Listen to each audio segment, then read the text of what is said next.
Stories like this are why I'm always of the opinion that couples should have separate rooms. Around the 12th or 13th of November 2023, a young South African woman by the name of Swazelile Mshengu stabbed and killed her husband Sanele Sele after he denied cheating on her.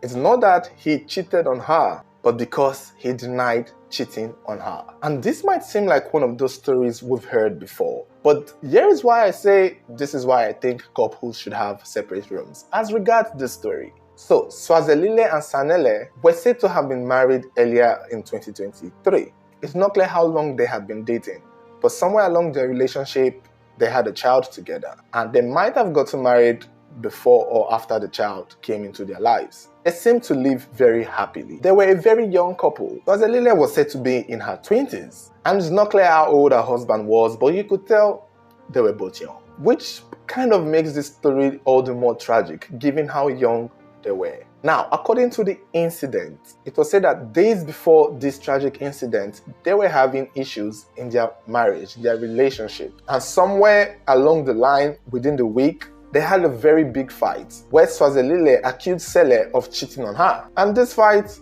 was big. And so the tension itself was high. Now, it's not clear how they settled through it, but you can tell, or from what we got, it seemed like they tried to settle it, with Sanele denying that he ever cheated on her. It's not clear how Swazelile got the information, if he went through his phone, or if someone had told her, or if she caught him in the act. Nothing was said regarding how she knew.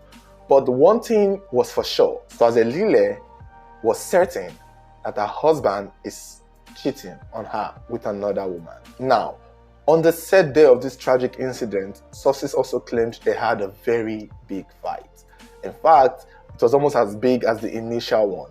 She's accusing her husband of cheating, and the husband, in typical male fashion, is denying. Although it did not seem like she had any substantial proof. Or maybe she did. So after that big fight on that fateful day, it was said things had to calm down eventually. Sanele denied cheating, and it's not clear how Swazelile took it. But at some point, the fight had to stop. However, sources claim that the both of them settled. The both of them settled the fight. They settled the issue.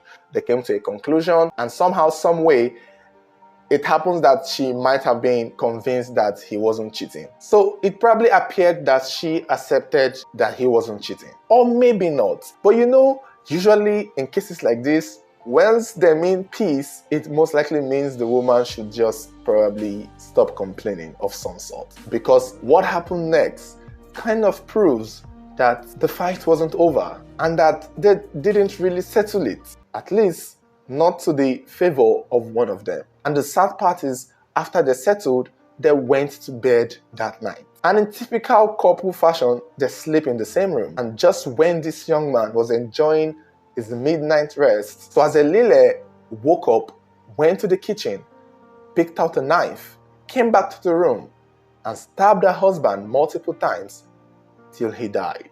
By morning, the police came, his body was evacuated, she was arrested, and when she was being arrested or questioned, she claimed that the reason she did what she did was that her husband, denying he cheated on her, pushed her to her breaking point.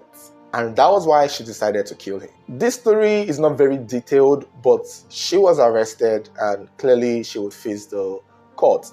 And I guess one of their family members would have to go with the child. But many people are of the opinion that she was most likely in her feelings and in her head. There are a group of people that say that she probably knew what she was saying, that she probably wasn't delusional. For her to go to that extent, she probably felt like she was being gaslighted. Maybe she was showing proof and they kept telling her that it's nothing. Some people have the opinion that she was just too young. And as a young girl like that, they get too emotional or get too much in their feelings. This is what the internet has divided into as regards this story. But, you know, it's really up to you on how you see this. There's not enough detail, so we are not sure if ever she had any substantial proof that he cheated. Also, on a side note, a lot of people have used this story to point out gender-based violence, and that not only does it affect just women, it also affects men. So we are using this story to create awareness against gender-based violence, that most times men also face it too. If you recall, a lot of the similar stories that we've done like this always, showed women being the victim. And that's the cause of violence against women. Generally, when it comes to the gender-based violence, this story is now being added into the awareness that gender-based violence also affects men. Now, this is my thoughts, and like I've said when I started this video, my opinion has always been that couples having separate rooms is not a bad idea. Growing up, I've always been told, or I've heard a lot of people go on to say it's important for couples to share one room so that whenever they fight, they come back to that bed, and it's in the bed they settle things. That does work. That actually works. But in rare cases, given the temperament of the individual, it's important that I feel like couples should have separate rooms just because of this purpose. After the fight that day that this couple had, it is very possible that she was still angry. It is very possible that she was still in her feelings. And after a very big fight, I don't think a smart idea to put the two people involved in one room again. That is my thought.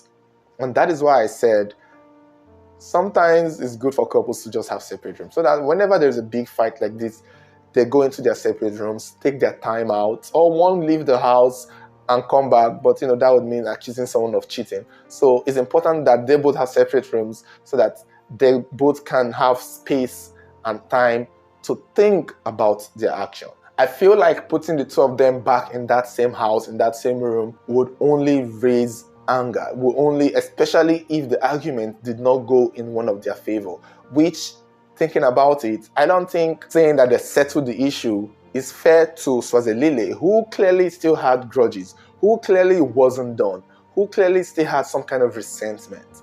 And this is what it extended into. This is how our resentment exploded into, costing the life of that man. Personally, I feel like if they had separate rooms, or if they weren't together after that big fight, they would have had enough time to think about their actions. She probably would have changed her mind halfway, even if she felt like killing him. And that's just my thoughts. That is what I feel. But that is just my opinion regarding this story. It's not to take away from what had happened. I always just think that, I've always been of the opinion that if I ever did get married, I'm going to have a different room from my spouse. And even though we will be sleeping in one because it's both our houses, it's just for the case of space, and should there be any fight, which is very constant with couples, we can always have that space to think about it, and hopefully by morning things will feel better. However, if we have to fight throughout the night, for some people who can't control their temper, or who can carry on grudges, or who can't control themselves, it's just a disaster still having to mean that they have to sleep on the same bed after having an explosive fight. But you guys let me know your thoughts regarding this story. Let me know how you feel. Don't forget to like, share, and comment. You can also subscribe if you haven't subscribed, and click the bell button so should there be any new video, you'll be the first to get notified.